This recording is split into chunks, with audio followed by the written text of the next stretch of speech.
here's what I know. Someone's going to have to start to fight for Nebraska. All right, so I'm here to fight for Nebraska. And finally, the team grows up. It's what people always ask me about year 3. Finally, the team grows up, and they're like, well, I got to go make the play. It's time to join the Husker Huddle with Nick Handley and Grant Hansen.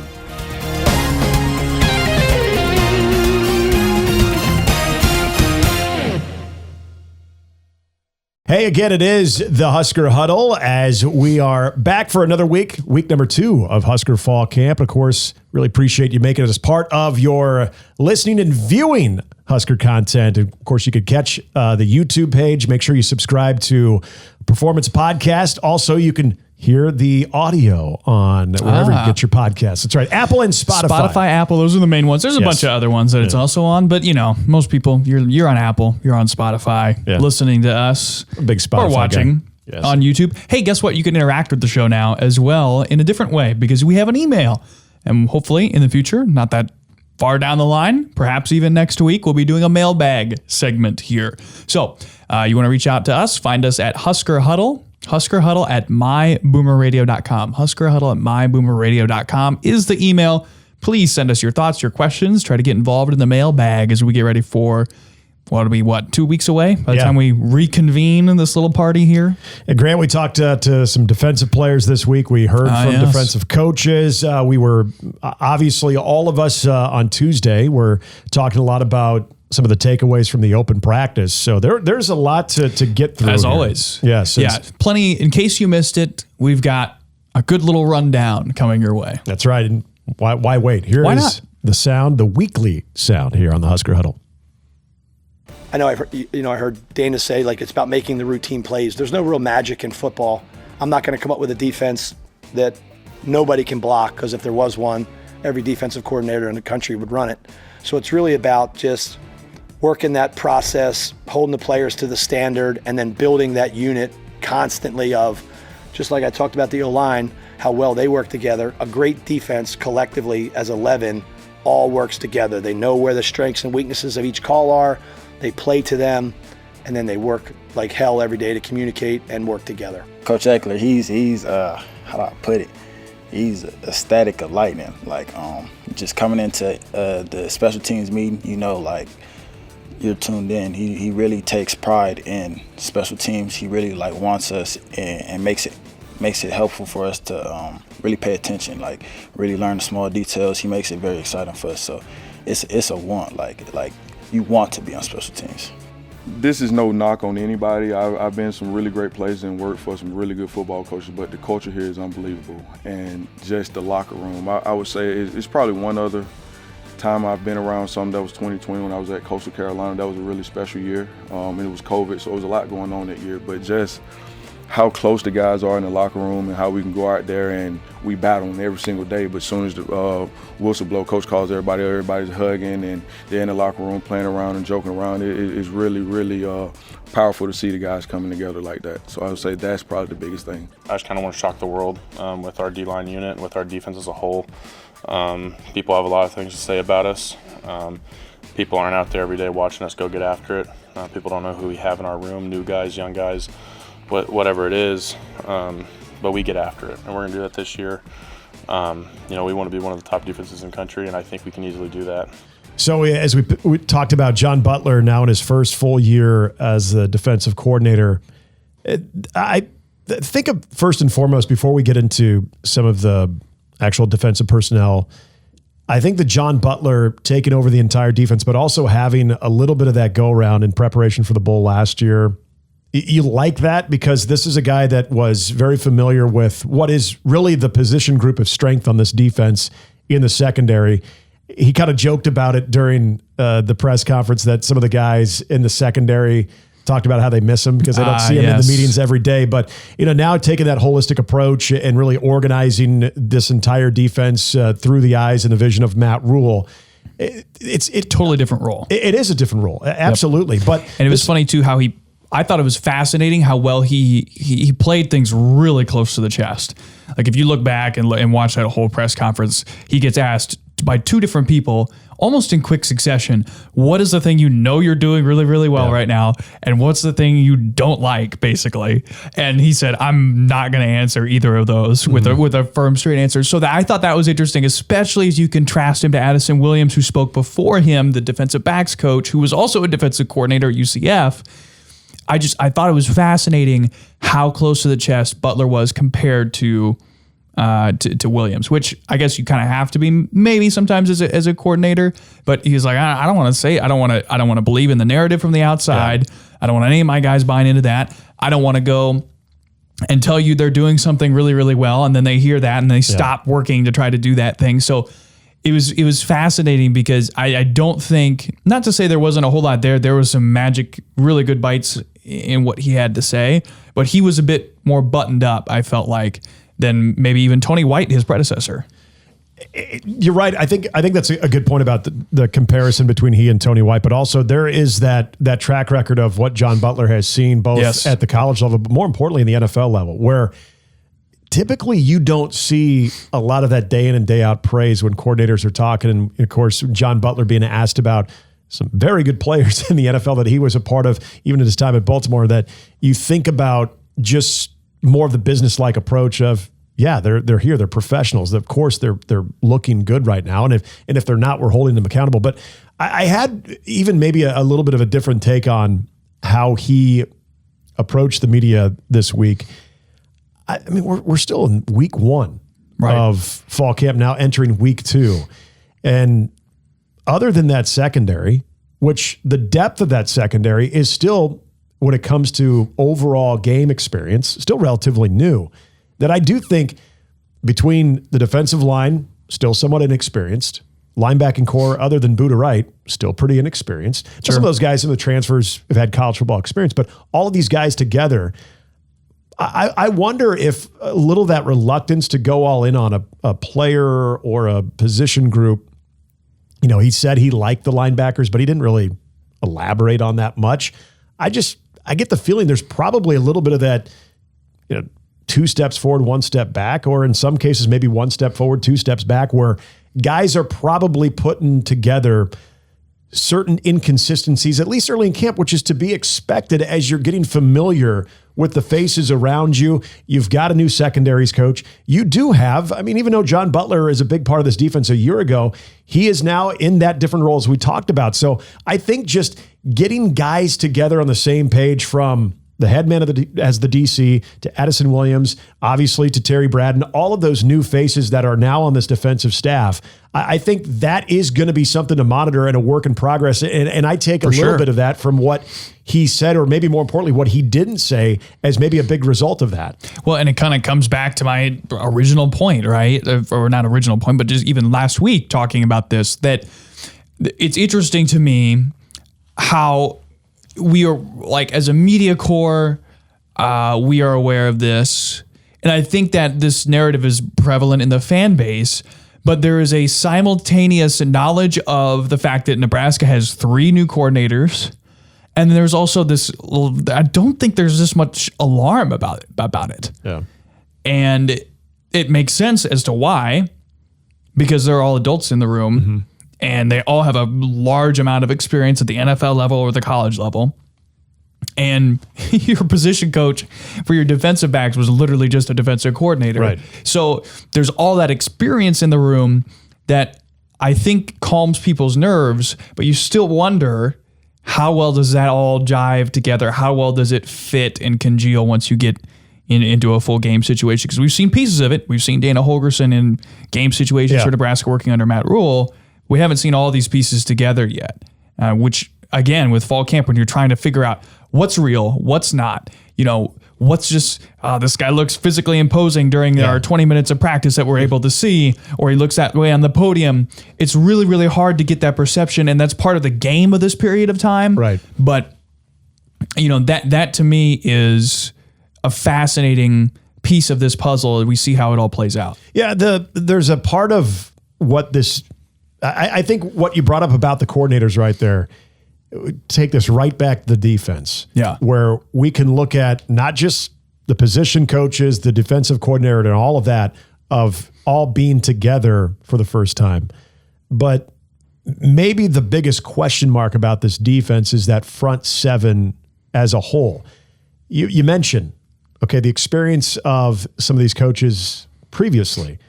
But think about one of the guys that we had a chance to see this week in Riley Van Poppel. Mm-hmm. There's a guy that we saw as a freshman. Pretty good as a freshman, held his own. Yep. Saw in bits and pieces of last year, but that redshirt year, that developmental year, he didn't really see what that type of impact he could have from year one to year two.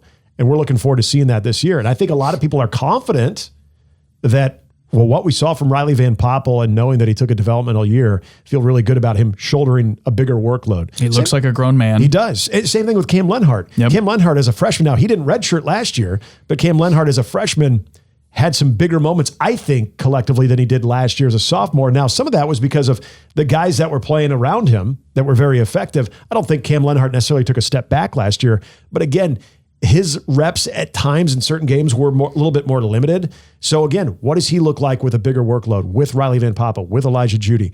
And then you think about the guys behind them at linebacker too. Some guys that have college football experience, but also guys that haven't necessarily played together too. So I think a lot of it is, that's where I think a lot of people's anxiety is.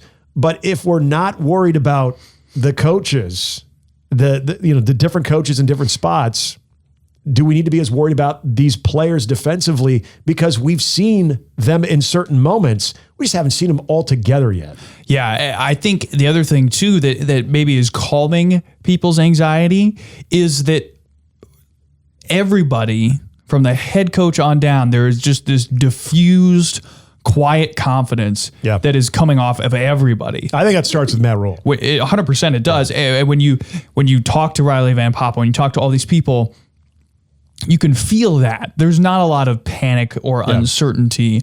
And even though there's a lot of unknowns at the linebacker position, all people want to talk about is the depth, right?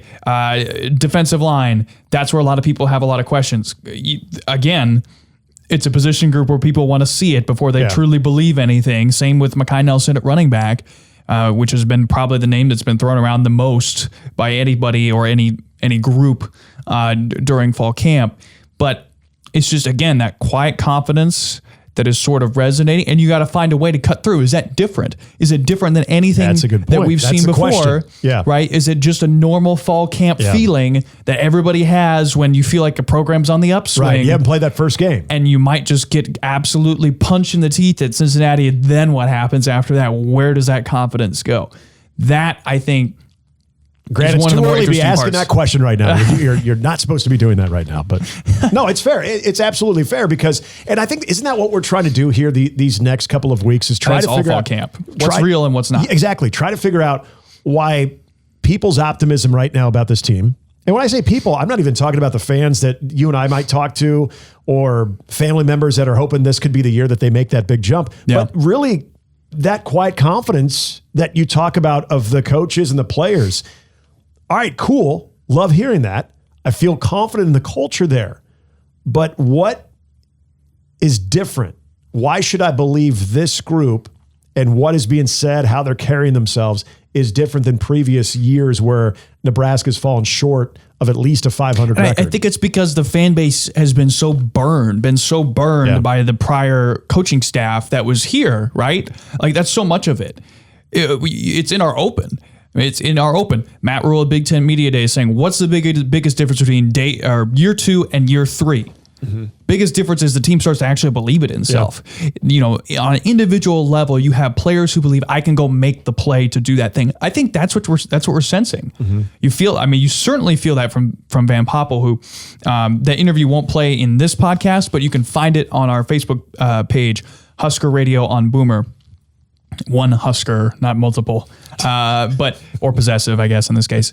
But that's where you can go find that. You can feel it. Yeah. That sort of thing that Matt Rule is talking about when he's saying, look, they feel that they can go out there and make the play now, and they may have always been able to make that play, but they didn't just feel it until year 3. And that's where you start to see the jump and start to see the progress. But again, the fan base, I think, generally feels positive right now, but there is, I think, still some question of Well, we heard it over and over and over. This is the best fall camp since I've been here. This is the best practice since I've been here. Man, we had a great scout this week. I feel confident about our ability to do this. And then you get on the other side of the game and you say, well, I wasn't ready for Illinois to give a three-man front instead of a four-man front. or any of these things that were excuses. Half our playbook would have had to throw it out. Yeah, any of these things that were excuses in the prior administration, as it were, right? So that's where the hesitancy comes from. Although I think a lot of that's been overcome, I still think that there's a part of that there that you wonder, is it just fall camp noise or is it a real sign of change? So you've heard him on just about every outlet there's possibly been out there when it comes to media, whether it's TV, whether it's the radio, whether it's Big Red Wrap Up, and of course, the executive director of the Jet Award Foundation.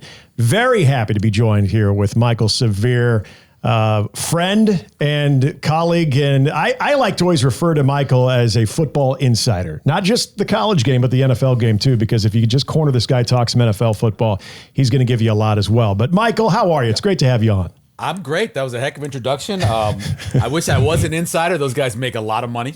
One's at least like on ESPN and NFL Network, if that even still exists anymore. But yeah, thank you very much. I appreciate it. Grant and Nick. Grant, who I've known for a little while. Nick, who I actually did Omaha beef games with. That's right. The beef. When he was 16 years old. Felt like it. Damn. Yeah. You just dated yourself, Michael. That's too bad. Yeah. Nick was young folks. I was. But I had hair. So yeah. wait, so we could say mentors for both of us. I was gonna say mentor would go into that little title crawl for Michael for me as well, but I guess it works for you too. Who knew? I don't know about all that, but we and congrats together. Congrats on getting the Jet Award in a video game, in the college football video game. Yeah, I'm excited about it, but like Johnny calls me and he goes, "What is this?" And I said, "There's a video game, 2026 EA Sports. People have been waiting for it to come back. It's finally back. We're now in it." And he goes, "So what does that mean?"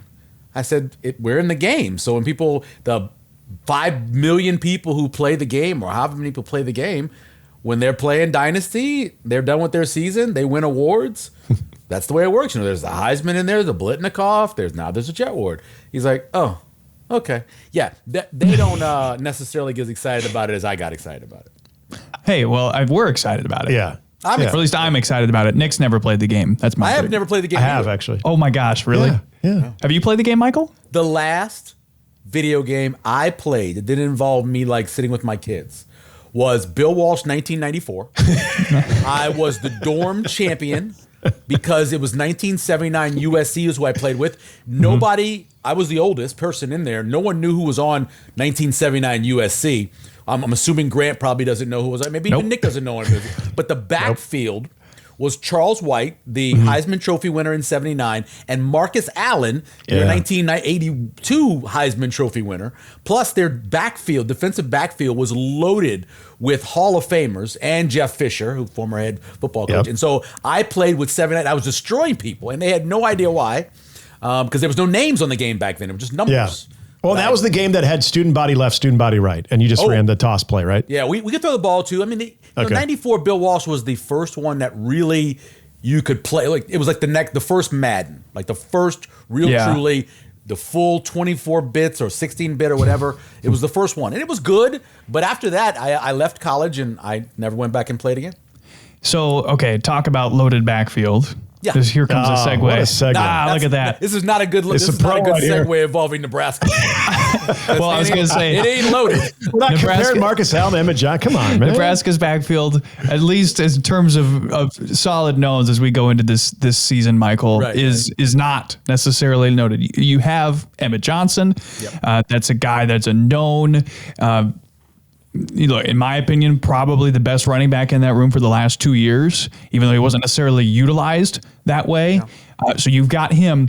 After that, that's the big question mark. How do things shape up there for you with Mekhi Nelson, among others? I think they do have two guys who they feel very comfortable with putting out there. Mekhi Nelson is the other one. In terms of being able to do everything, be able to run between the tackles, run the system the way it's supposed to be, pass pro, catch the ball out of the backfield, all that stuff. I believe they're very confident in Emmett, obviously. And I think Mekhi Nelson has gotten to the point now, and you understand that really when you have an offensive coordinator who takes time to threaten to kick you in the butt, and as Holgerson did, if you get too big of a head because he's saying good stuff about you, I think they like where you're at. And that was Mekhi Nelson last week. So I think those two are pretty set. After that, it's so up in the air. And that's scary because this is the Big Ten, and it's a violent, physical league, and having two backs who neither one of them are very big and having to worry about those guys being the sole carriers of the football is not great. Now, they've got other guys, right? And I think they do feel like there's a chance that Isaiah Mosey, who moved over from wide receiver, could be one of those guys too. But just learning to play running back, and I know he did some in high school, but learning to play running back at this level, you could even see it in the practice. He's still kind of unsure of where to go and what to do. So that's tough on him. I think that he could eventually grow into a good running back because he's talented and athletic. Then there's Quentin Ives, who's riding a bike right now. A hamstring is a tough injury to have. You pull a hamstring, you say 2 to 4 weeks usually, but man, you don't know. You try to go out there, you re-injure it, all of a sudden you're at 6 weeks, you don't feel comfortable, you're worried. So that's complicated. Then there's Connor Booth, who is young fella out of C1, who is a really good player. I think could develop into a pretty good running back. He's just young right now, but he's kind of like your power back you got available. I want to go back to Mekhi Nelson because that was obviously a lot of the talk of Saturday's open practice, on top of what you mentioned, what we heard from Dana Holgerson and how he said, I don't do this, but I'm going to say this and I'm going to go right back and tell him and I'm going to kick his butt if he lets me down, as you pointed out. This is one of the things I've always enjoyed listening to your analysis of certain players, because you do look for those finite details. So when we talk about what makes a running back maybe a next level type of guy that Nebraska really hasn't had really since I guess we could say Devine Ezigbo having that second level speed. Yeah. But everybody was talking about the explosiveness that they saw on Saturday. When you watch Mekhi Nelson and you're hearing a lot of the praise that Matt Rule and Dana Holgerson were giving him last week, what did your eyes tell you? Well, the explosiveness I was impressed with was Emmett Johnson, first of all. Okay. Emmett Johnson coming out of the pile, he looks discernibly faster. He looks like he hits his top speed more than he even did last year or the last 2 years. So I was impressed with that. Mekhi Nelson is interesting because, you're always looking for those pillars of running backs, like what you do well that goes into being a great running back. Vision right at the very top, in my opinion. Then you have balance, right? You've got to be able to get hit or touched and not all of a sudden go down because you don't have great balance. So those two things are right at the top. I think he's got pretty decent vision. I think he's got really good balance. Then the next one is taking that balance and moving it into true contact balance or breaking tackles. I don't know where Mekhi Nelson is in terms of breaking tackles. That's something we won't see until, game 1 against Cincinnati. We'll find a lot more about that. But those are really those top things. If you got good vision, you know the system, you know where to be, you find the hole, whether it is, 3-4 parts back, you're supposed to be in the B gap and all of a sudden you're all the way over here in the D gap, or you're outside of that, that kind of thing. That's huge. But that contact balance, being able to break tackles, is what we know Emmett Johnson can already do. I don't know that about Mekhi Nelson. So you're going in with two guys who you feel fairly comfortable about, but still huge question marks. I mean, Mekhi's had one carry, right, against competition. So it's a big question mark. Over on the wide receiver side of things, Michael, this is something I've thought about a lot this week, especially as Dane Key has been not totally sidelined, but is certainly not involved in practice and not involved in those open portions, certainly Saturday. Yep. How would you feel? Let's just say Dane Key wasn't even on the team. How would you feel about Nebraska's receiver room? Well, I wouldn't feel. So I'll tell you, I picked 9-3 for the season. And a big part of that is I think Dane Key brings a whole lot of experience, great route running, and a very high quality wide receiver into Nebraska's system. So I wouldn't feel as good about the season if he didn't have him, but I still feel pretty good about the wide receivers. The problems would be is that now you're saying you definitely need to count on a redshirt freshman or a freshman to contribute, right? Because Isaiah Hunter is going to be out there. He's got skills. You see that. After him, you've got guys, again, who are very young. And so I think Keelan Smith, who we saw on Saturday night, number 85, we saw what he could do. Good route runner, good speed. You kind of like him. Quinn Clark, who I like Quinn Clark coming out of high school, not just because of his size, but if you went back and you looked at him, you could see how athletic he was. This is a guy, who track and field kind of guy who had those kind of skills. So I liked him as well. One of those two guys, if there's no Dane Key, are really going to have to contribute, right? Because you got Barney. If you didn't have Key, all of a sudden now you need to get to 5 or you need to get to 6. And if you don't have Key, all of a sudden to get to 5 and 6, you're talking about playing freshmen, which doesn't make you very confident, in my opinion. So am I hearing you say, Michael, that you feel like Dane Key is one of the linchpins for this entire season? Yeah, I mean, when you start going over draft picks for this team, who are guys that potentially could be 2026 draft picks, Dane Key is right near the top. I mean, this is a guy who could be a second, third rounder, if not better, depending on what kind of season he has. And so yeah, anytime you got guys who could be drafted in the NFL, those guys are linchpins. He is as important to this team because you got to have a number one. You look out across the Big Ten, everybody has a number one. It may be close with the two, but people have number. Look how good Illinois was when they had a definitive number one and they had a number two. It really changed the course of their passing game last year. So yeah, he needs to be playing.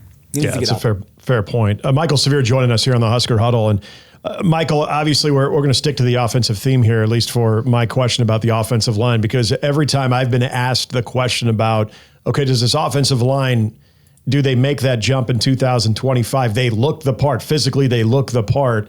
Can they do that? I keep coming back to the depth. I keep coming back to if a Teddy Prohaska is in a position to where it's not vital that he starts, but that he's healthy. Yeah. And if he plays himself into a situation that the coaches can't take him off the field because he's playing at such a high level, then that's all the better. But in your opinion, is there anything that stands out other than just what the physical nature of a lot of these guys like a Rocco Spindler and Elijah Pritchett and how these guys have worked on their bodies? Is there anything about this group that you think differentiates themselves from the previous years when we've had this conversation going into the year? I think it's a long time since Nebraska's had an interior three that you feel this comfortable about. Yeah. Right? I really do. I think people just love Letofsky, and you look at what he is physically and his experience and what he did last year to give you kind of an idea of what he could be in the Big Ten. And you mentioned Rocco Spindler. And then, Justin Evans has been quietly one of the, if not the best, the most consistent offensive lineman when he was playing guard, and now coming into center, and it's going to be an adjustment. But I think they feel as good about that interior three as they've felt in years. And then you put on top of it, I think they have 4 legitimate offensive tackles, which that hasn't been said in a very long time. And I like the idea of having 4 because then that gives you a chance to go unbalanced, right, and have an extra offensive lineman come in there like they did last year at Mazuka. You have a guy like Teddy who can move a little bit, maybe a Tyler Kanak. You can be able to do that a little bit more. Just to be able to do some rotation in during the game as well. You don't have to, but if you wanted to do that as an offensive line coach. So I think they're pretty good. When you've got 4 of those guys, a solid inside, and then you got a bunch of backups who are waiting to play interior as well. I think Sam Sledge is going to be a great center for Nebraska. I think he will be. He's probably a little away, but he's the next guy up. So you have bodies like you haven't had in a very long time on the offensive line, especially at tackle.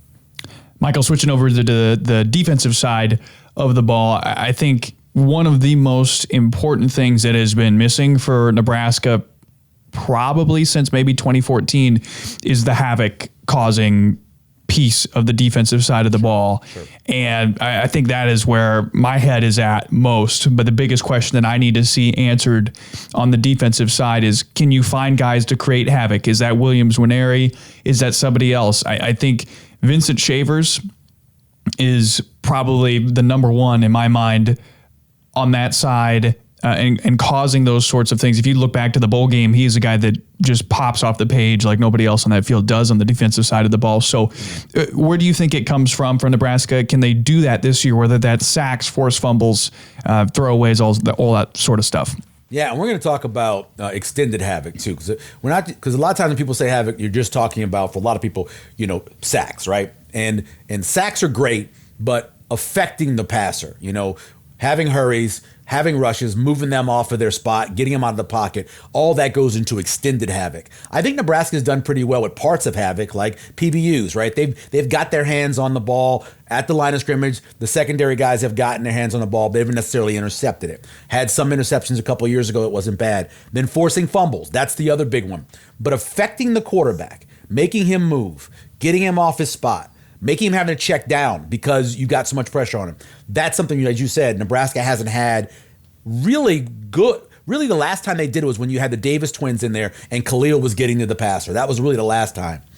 If you can do that, and I believe they do have guys, Willis McGahee will definitely affect the passer. We'll see about Deshaun McCullough. I don't know a lot about him, but I think he goes straight really well. I think he goes after the passer very well. You mentioned Vincent Shavers, who can do everything, whether he's out there making tackles or going after the passer.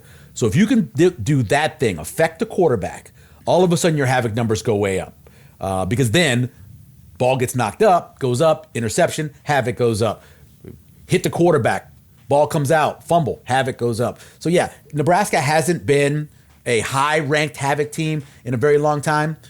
The one key that they're missing, though, to do that is affecting the passer, not just necessarily sacking them, but causing them to make a decision other than what they wanted to do coming out of the pocket. I think you guys, it was a good question there by Grant. I think good stuff there on the defensive side. The phase that I have been so interested in to see if it can take a significant step forward is clearly special teams for me, because we know, I think, naturally with the pieces in place offensively, a lot of young players, especially a quarterback, that can improve offensive line. You feel like that can improve defense. Very, very backloaded with the secondary. And there's, again, I think some very favorable parts up front just as they get more game reps. But the special teams, that was a complete overhaul from the coordinator all the way down to now what we're seeing in competition with kicking, guys that are going back to be part of the return game as well. Just the Mike Eckler impact on this special teams, in your opinion, Michael, is what? So I've been breaking this down a lot lately to kind of just give you an idea of what the difference is bringing Mike Eckler in based on what he's done in other places. And if people are right by saying, and this is said by both former players, coaches, and media, that they've lost 1 to 2 games because of special teams every year over the last few years, if you bring a guy in like Mike Eckler, whose punt return defense at Tennessee over 4 years only gave up 3 punt returns 20 or more yards. Just 3, that's it. And on the other side of it was the number 1 team in all of college football in 20-plus returns. Had over 20 of those. So then what happens when you do those returns? Well, out of all of those, only 1 time last year did Tennessee not score. They actually got inside the red zone, got inside the 5, and turned over on downs. Other than that, they got a field goal or a touchdown. So just having a better punt return and better coverage punt, you're going to be better. And I think those 2 things are what Mike Eckler's going to do. Mike Eckler's done that everywhere he's been. It's gotten better as he has been a special teams coordinator. And then on the other hand, with the kickoff return and kick coverage, that's about getting the right guys on the field. And with all this depth we're talking about, and all these guys in the secondary, and even some of the guys who are kind of Maverick Noonan, for example, you got to find something to do with that guy, right? You want him to play, yes, but you got to find something to do. That's a guy that's on special teams. There's Gage Stanger, kid I love to watch in high school. Mm-hmm. He's on special teams. So they're going to be better in kick coverage, I think. The question is, will they find somebody to be a kick returner, or will they even want to? Tennessee last year was one of the lowest in terms of number of returns in all of the SEC. So I don't know how much they'll want to return it, how much they'll want to just take it at 25. We'll see about that. But they're going to get better overall because Mike Eckler demands it, and they're going to have better players on the field for it, and they're going to be good at special teams. And again, 1 to 2 win difference is a huge difference of going from 6 to 8, right? You're right. And Michael, anytime we can talk some football, I always feel I'm a little bit more wiser. So thank you for that. Right. See, that should be your slogan. Talk to Michael Severe, learn something. You can get shirts.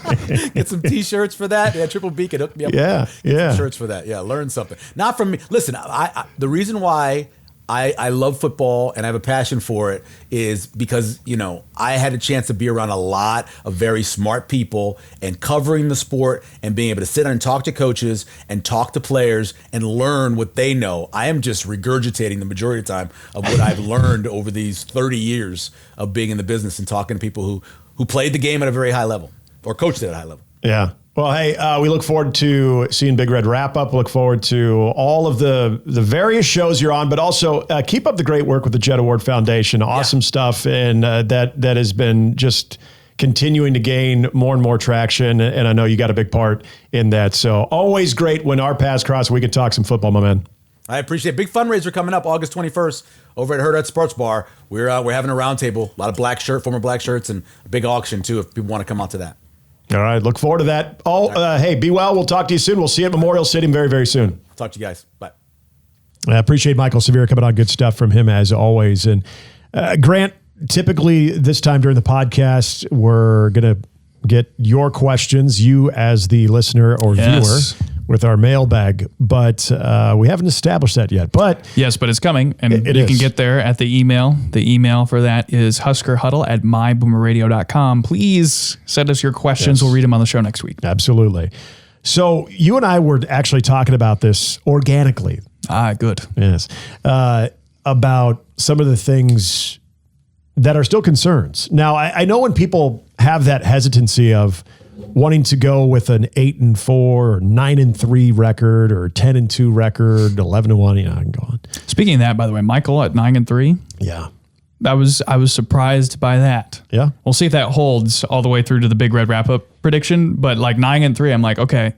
And Michael knows ball, so. And he talked a little bit about it with us too, but he's one of those big proponents, and I don't know how you couldn't be, of what we've been hearing the last couple of years of the quote adults in the room.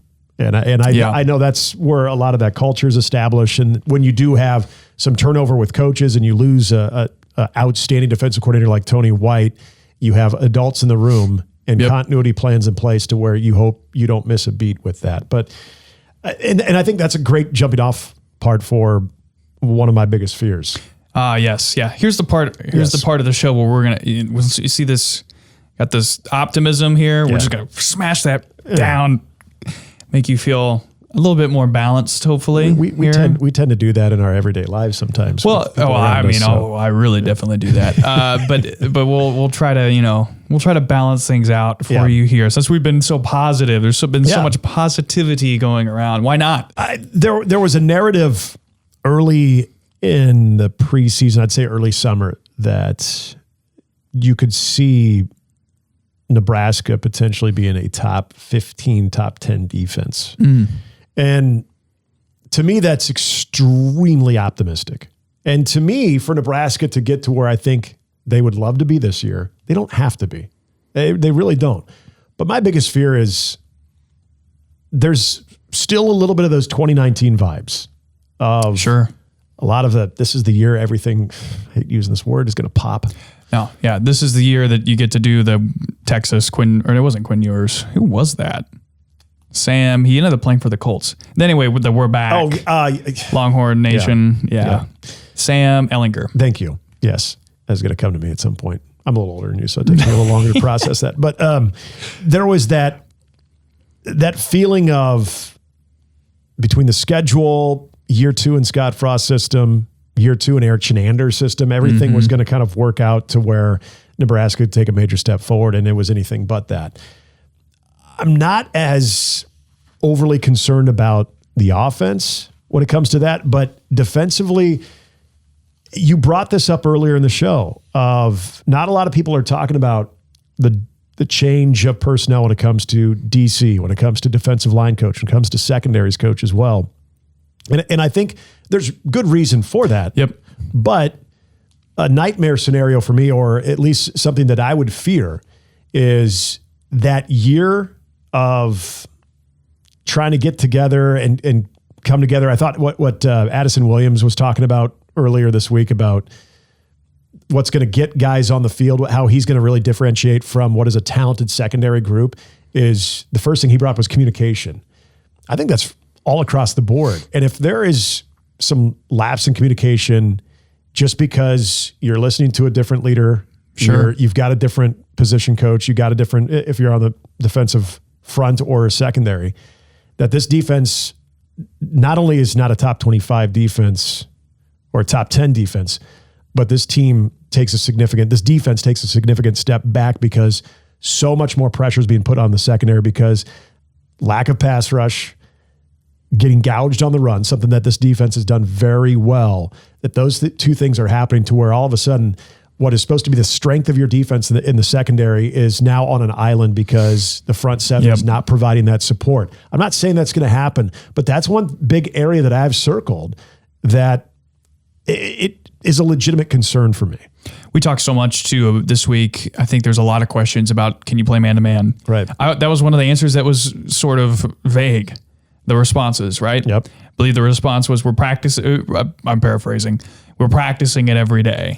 We're going at it every day. So maybe there's some reason to read some down into that. I don't know if you should, but you could. So nightmare scenario for me, thing that you're losing some sleep over, a potential play out that would be devastating is, what if Dylan Raiola doesn't take that next step? What if there is no progression from him? I think that's a piece of this that maybe is falling through the cracks a little bit. I think there's just sort of this assumption out there that he's just going to be remarkably better. And I think there's some good grounds for that, right? Like the stuff that's come out from Jake Butt at the Big Ten fall camp tour that they do, and the things that we've heard from coaches and his fellow teammates talking about him, the growth in his maturity, all those things are good things. But this would be the one thing that would completely sink the team, is if he does not start to perceive things quicker, if he's holding onto the ball longer. You know, so many of these sacks, that's another point of Michael's too. Yeah. So a lot of the sacks that happened last year weren't necessarily because of offensive line breakdowns. It was just because he wasn't seeing things the way that he should and making decisions quick enough. So what if there isn't that extra step in that processing power, or God forbid he gets hurt and you're down to Jalen Gramstad and a lot of unknowns behind him because you'd have to change the offense. I mean, Gramstad was a great player. I saw him when he would come to Midland, do Midland games, and I was doing Midland. Oh. And when he was with Northwestern, I was just going to say you're a sicko, was really, really good. Because you watch a lot of NAI No, well, football. Actually, yeah. Well, actually, no. I think both of those things are true. I do watch a lot of NAI football, but I am also kind of a sicko. Yeah, that is true. Yeah. But that's the nightmare scenario to me, is he doesn't take that next step, and that just changes the entire outlook, because this is a prove-it year on all levels for everybody in that building. If you're Dylan Raiola, you have the most experienced offensive line with the most talent that we've seen at Nebraska, at least by all indications, in a very, very long time. By far, you have the best skill position room in the Matt Rule era. Not even close. Look back to 2022 in year one, and you're like, oh my God, this is night and day different. Yeah. You have an experienced offensive coordinator that is is a former head coach and is an offensive whiz. So you have all the things on that side of the ball, plus a good defense, plus a dedicated look to improving the special team side of things with experienced coaches at almost every single position. You have everything you need to be successful. And if somehow, for whatever reason, if he doesn't make that next progression, that next step, all of that is for naught. I'm going to piggyback off of this because I'm not as concerned. It's a fair concern. I'm not there with Dylan as an individual, because I think there are a lot of factors, if he doesn't take a step forward, are going to be maybe a little bit beyond his control. But if he goes down, to me, that's a real concern. To me, that's a nightmare scenario, because everybody always talks up the backup quarterback, and especially a guy who is destined to be a football coach like Jalen Gramstad. His football IQ, all of that is great. And I think his presence in that quarterback room is invaluable because of the knowledge that he has. It's essentially like having another Glenn Thomas right there. For sure. But if he goes down, are we truly feeling that Nebraska is in good shape still offensively? Because then you think about all these weapons that they acquired through the transfer portal. to me, they become a little bit more irrelevant because I just don't trust. You'd have to change everything. Absolutely. And then would it turn into a running game? That, again, that's still a big question mark of the depth that they have at running back. And I know we talked to Michael about this and about Mekhi Nelson and Emmett Johnson, but that to me puts Nebraska in a situation offensively that I don't think they want as their identity. Could you pivot? Or here's the other thing. Could you bring TJ Lateef? Could you bring him up to speed quick enough that maybe he's a better... Be tough. But maybe he's a better playmaker. So but that's the thing, you though. See why that could be a nightmare becomes alarming, scenario. even if it's 1 or 2 games. Right. Oh, hamstring's not a great example because that's kind of a lingering injury, but I don't know, an ankle tweak, something that would keep him out for only 2 or 3 games, a la Adrian Martinez circa 2019, right? Or not 2019, No, it was 18, his freshman year, right? Yeah. Because he got the leg twisted. Yep, they lose to Troy. Riker 5 comes in, they lose to Troy. Does that because that derailed that entire season? Andrew Bunch, come on, give credit where credit's due. Sorry, Bunch. Don't do Riker like that. And we were just talking about his memory. I was just because I hated Riker Fife. Whoa. I did. It was a depressing period of my life when he was the quarterback. He was a good shortstop at Grand Island. And I'm sure actually a really, really good person as well. So not the person, the quarterback. But if you come back to that, if you look at last season, you flip that UCLA game around, maybe they start better. Yeah. Maybe that totally changes what you're looking at this year, and they're 7-5. The Iowa game was a field goal.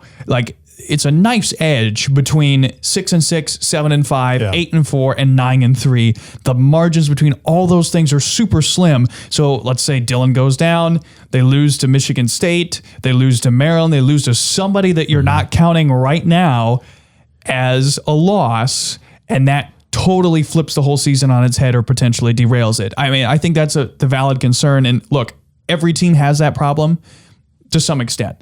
Every team is going to be worse when the backup quarterback is in the game because he's the backup quarterback. Yeah. But again, it comes back to, I think, because Dillon, when it comes to the running back position, when it comes to the receivers, largely to some extent, even though you feel very, very confident in the offensive line, to some extent it's true.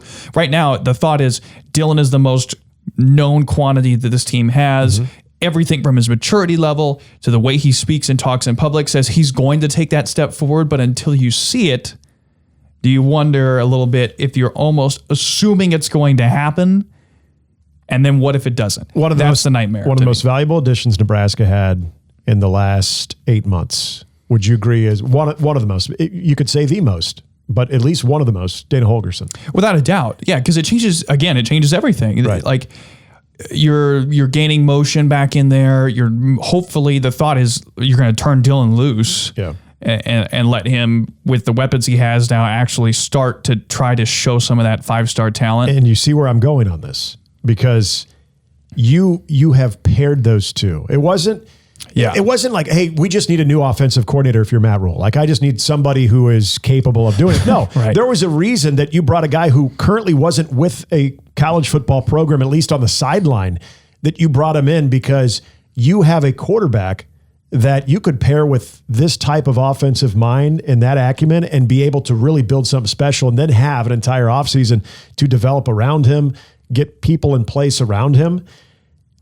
I don't want to say Dana Holgerson is rendered powerless, but it's pretty close if you take Holgerson-Raiola out of the equation. Because you're trying, exactly. It's not like he's not working with the other guys, the other quarterbacks.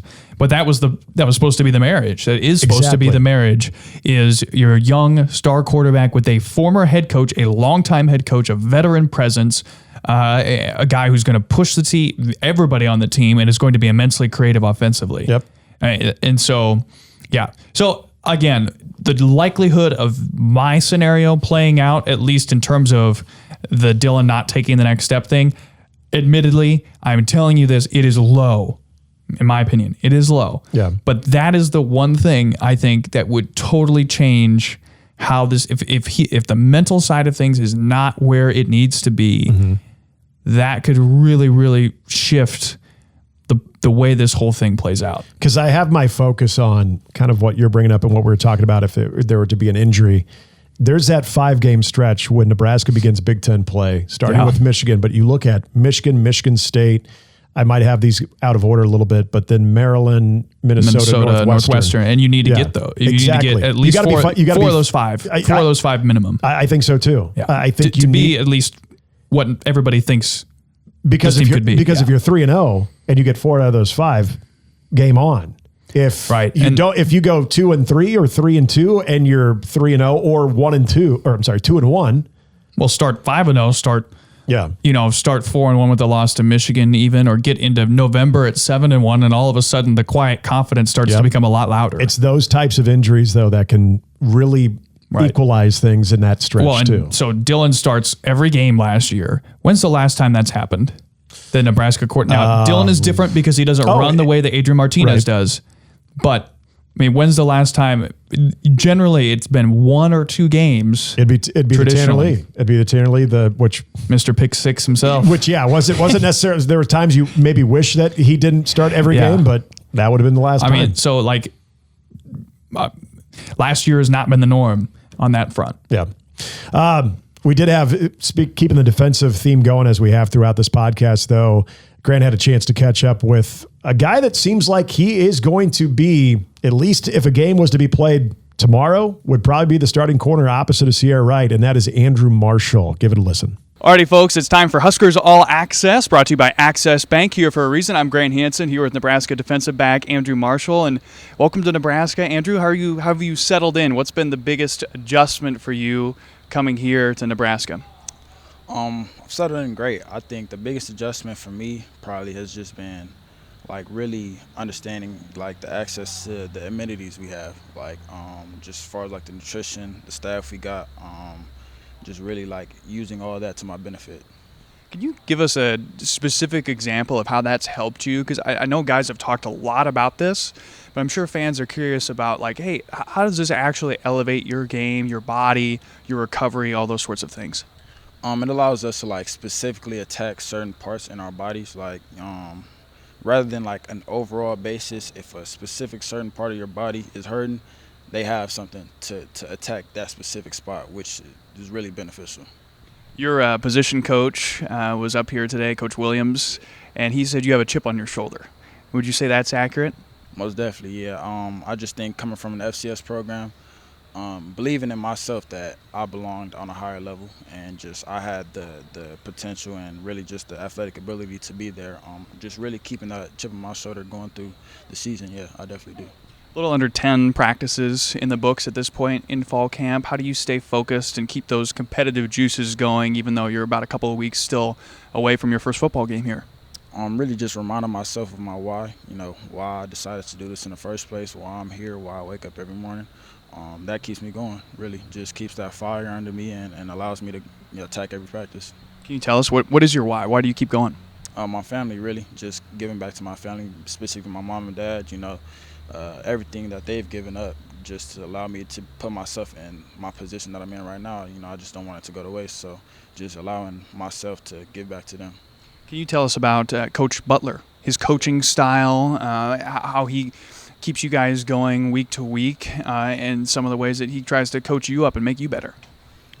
His coaching style is very direct, which is something that I connect with. I want a coach to be very direct with me, what he wants from me, what he wants me to improve on, which is I think he does well with me. He understands what I'm good at and what I need to focus on, and he'll tell me directly, which is beneficial to me. It allows me to make changes in my game and it allows me to understand what I need to work on.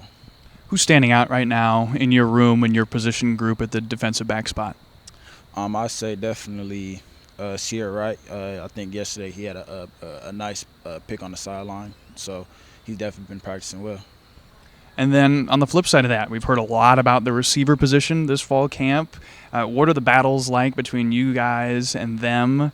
How does that improve you when you're going best on best there? The battles are competitive, definitely. I said that. Every day you got to come in, make sure that when you line up against them, you have a plan, which is beneficial, allows us to work and get better. And, you have to consistently be improving on your game when you're going against them, which is very nice. I say, Dane Key, Isaiah Hunter, Ja'Cory Barney, all like those three guys, you know, you line up against them, you really like got to have a plan against them. So just getting to compete against them every day is beneficial. He's Andrew Marshall. I'm Grant Hansen. This has been Huskers All Access, presented by Access Bank, here for a reason.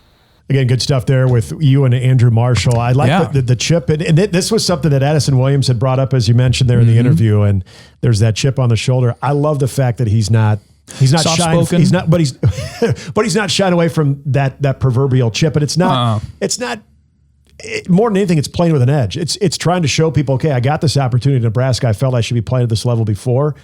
So here we go. I cannot wait. And that to me is a guy that's going to be hungry, even in the dog days of fall camp, even the dog days of the season, where you've got young, hungry underclassmen pushing you. I'm really excited to see Andrew Marshall play. Yeah, me too. It was funny. You hear everybody talk about him as an NFL type body, that type of potential. So that's another fascinating piece of this too, as we talk about some of the unknowns, right? Like, okay, what happens at that secondary spot at that second corner position? Mm-hmm. That's the guy that most likely would get the nod there. Yeah. And Nebraska's putting a lot of trust in him, coming up to this level. I'm looking forward to hearing what Sierra Wright thinks about maybe his counterpart. I'm sure we will at some point. This is the part where we start talking about the other teams. Usually. And we left off with a absolute juggernaut. I shouldn't say that because I don't know. Houston Christian, who knows? People forget about Houston Christian. Who knows? But that's where we left off in the 2025 opponent preview as we get closer to week one between Nebraska and Cincinnati. So we're going to start with Michigan. We got Michigan, Michigan State, and Maryland to talk about here as we wrap up the podcast here. And Michigan to me is very fascinating. Okay, so you're looking at a 2025 Vegas win total of 9.5. Vegas really loves them. And they do. They really like them. Now, remember, this was a team last year that was 7-5 regular season, finished 8-5 with that big ReliaQuest Bowl victory over Alabama. It was interesting because, especially the way this is perceived and the way Michigan is perceived, because last year was really a stinker. It was a stinker of a season until they upset Ohio State, and everybody, at least on the Michigan side of things, forgot about it. Absolutely, they did. And with good reason. Yes. Because it was a national champion on the road. You not only beat the team you have to beat every year, but that team ended up winning a national championship. Exactly. And you were that one blemish there towards the end. Now, I know Ohio State lost the game earlier. And then you beat Alabama. I mean, you turn that around and beat Alabama in the ReliaQuest Bowl. I mean, that's a heck of a way to change people's perceptions of what admittedly was not an ideal year. Yeah, so you essentially end the season on a 3-game winning streak. But here's the intrigue about Michigan. I'll bring up two things that if Michigan is to hit that over, which right now it sounds like the under is in play right here. Plus 138 on the over. Yep. That if you're relying on, hey, we know how this was a year ago. You're relying on a very talented true freshman quarterback and an offensive line that if it's still kind of unproven, that if this offensive line doesn't develop the way, well, let's be honest, the way that Sharon Moore's offensive lines have developed in the past, which he has had success in doing so, it could be a slow start. And if a slow start is a couple of losses in the first 5 or 6 games, can Michigan pick themselves up enough to hit that over? It'd be extremely difficult, obviously, to get 10 if you're losing 2. But this is a team that people have right now as sort of a sneaky, don't sleep on this Michigan national championship contender, but a college football playoff contender. And I don't know if I can go there quite yet. My alarm clock is off. I will be completely asleep. What I think is interesting, though, when they won the national championship in 23, their defense was okay.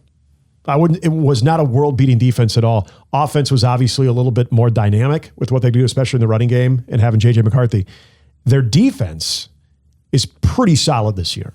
And that's the thing. If they can, as that offensive line and a young quarterback is finding his way through the first half of this season, if the defense can carry the weight, this Michigan team could be quite salty. And you do have, now who's Bryce Underwood going to be throwing to is going to be interesting. But Donovan McCulley is one guy that I have my eye on because people remember, he was a former quarterback, then turned receiver at Indiana. 6'4" guy, big catch radius, quick guy. They developed him. Sad to see him go, apparently, Indiana was. But he could be one of those primary targets. But again, a lot of this on the offensive side is unproven. That's where I would very much be on the under right now with Michigan. I'm with you on the under.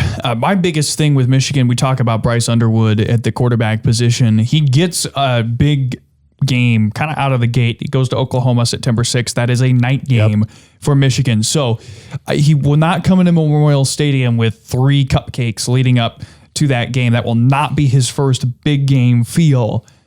But his head coach won't be there with him. Sharon Moore is serving that suspension. That's a good point. He will not be there that entire week leading into it, which is different, by the way. It's my understanding, again, that he won't be at practice. It's not like he's just not there on game day. He is not there that entire week, which is different than the time when Harbaugh was suspended. So, I think it'll be fascinating to watch how he reacts to that environment without his head coach. Assuming he is the quarterback, although I think everybody's kind of assuming he just wins the job there. Yeah, probably does. But it won't be his first time, but he won't have his head coach. And how does he play in Oklahoma at night? That'll be another big, fascinating question mark. Yeah, Zeke Berry, Jayshon Barham, 2 elite defenders. Yeah, they've got guys at every level on that defense. So that might need to be their identity early on, because I don't care Ernest Hausman, don't forget that. Absolutely. I don't care how talented a freshman is, you're still a freshman. And I think that's a good point you bring up there about Sharon Moore not being with him, especially in that type of stage early on, right out of the gate. So Michigan is going to be interesting. Again, the money right now is on the under. I thought 9.5 was maybe a touch much for Michigan, but if, as Sharon Moore's shown, to develop offensive lines, if that group is solidified, that's a true freshman quarterback's best friend right there. Michigan State, this is another team, and you brought up the Michigan State and the Michigan comparison of how you end the season. Talk about a team ending the season at 1-6, but their one win was this, I don't even want to call it an anomaly, but they beat Iowa, and Iowa was not a bad team last year at all. And so they did have that one win. They start off 3-0, but this is a team, again, that falls below 500. They're a 5-7 team. I think you and I both have talked about Jonathan Smith. We think he is a good coach. Great. I liked Aiden Childs coming out of Oregon State with Jonathan Smith. He struggled mightily last year. Yeah, he presents a big threat because he's a dual threat, obviously. Right. 225 rushing yards, 3 touchdowns last year, completed about 59.4% of his passes, just under 2,500 passing yards, 13 touchdowns, 11 picks. So, of these 3 teams that we're previewing this week, though, in this section of Nebraska schedule, he is the only returning quarterback. Yep. So also on this team, Iowa Western defensive back Anthony Pinnis is, I believe that's how you say his last name. And then the other thing, too, for this game, both teams will be coming off a bye heading into it. Nebraska and Michigan State both have byes before this game. It'll be Nebraska's third. No. You get a bunch at home to start the year. After Kansas City, you get 6 games at home in a row before heading to Maryland, which is our next team that we're previewing. Yeah, and 5.5, by the way, the win total for Michigan State. Most people are on the over on that. And the over is, because they were a 5-win team last year.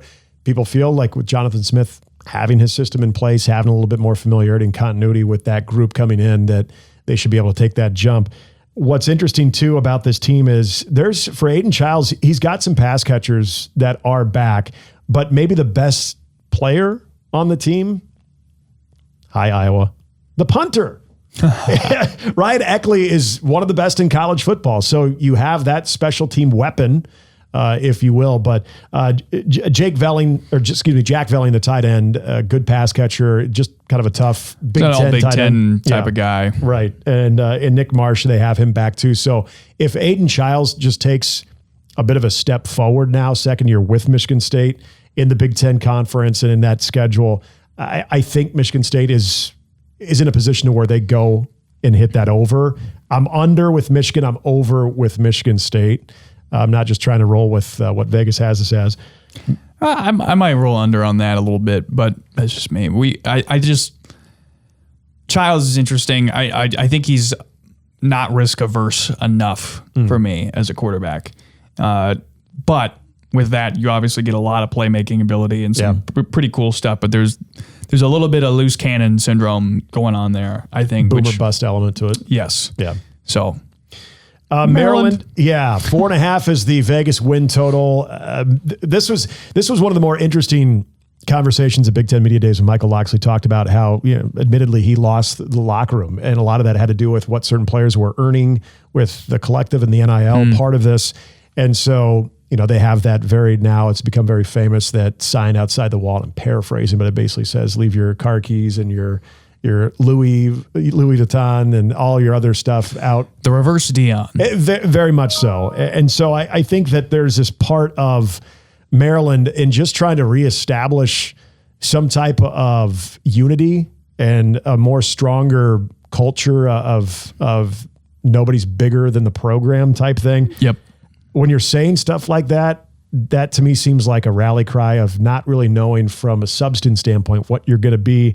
You're bringing in a UCLA transfer quarterback in Justin Martin, who's a big dude, 6'4", 220, pro-style passer, but largely unproven. This defense was awful a year ago, worst pass rush in the conference, and I don't know if there's much help on the way there. No, well, it's just, this is turnover city. I mean, that's just simply the rundown for Maryland. There's a reason most people think the under hits on that 4.5. Yeah. Vegas is plus 100 on the over. Maryland last year, they did not have their top edge rusher back. Most of their linebackers are gone. A large percent of their offensive line. Yep. You have completely new coordinators, 6 new assistant coaches on top of the new coordinators at special teams, defensive side, and the offensive side. And somehow it's the 7th year of Mike Locksley. I was completely blown away. This is year 7. He has been there for a long time, nearly a decade now. And then you have probably a freshman quarterback starting in Malik Washington, who's a 4-star hometown kid out of Baltimore. So I know people have this game circled as like a, look out, watch out game. And I know there's an Indiana, I think probably going to be an Indiana type game every year on Nebraska's schedule. Yeah. To me, this is just not it. Like, I get it, the road trip, all the weird, funky stuff about going all the way out there to the East Coast. Yeah. I understand all of that. It's a bring your own juice type of game because there's not a lot of people in that stadium. At the same time, if Nebraska is what everybody thinks Nebraska is in terms of the talent and in terms of just, although you've got some change, you still have a good amount of stability, they should win this game easily. And so, to me, this is not the trouble game that some people might think it could be, or maybe could cause on the other side of it as you look ahead to Maryland or to Minnesota. We're out of time. That's going to do it for us. Appreciate you being with us. Again, don't forget to subscribe to the Performance Podcast on YouTube. Also, catch the show, Spotify, give us Apple, a review on those places. We would love a review. We like those. And the email bag as well. Oh, yes. Hit us up next week for the mailbag. Find us at Husker Huddle at myboomerradio.com. Husker Huddle at myboomerradio.com. Send us your questions, your thoughts.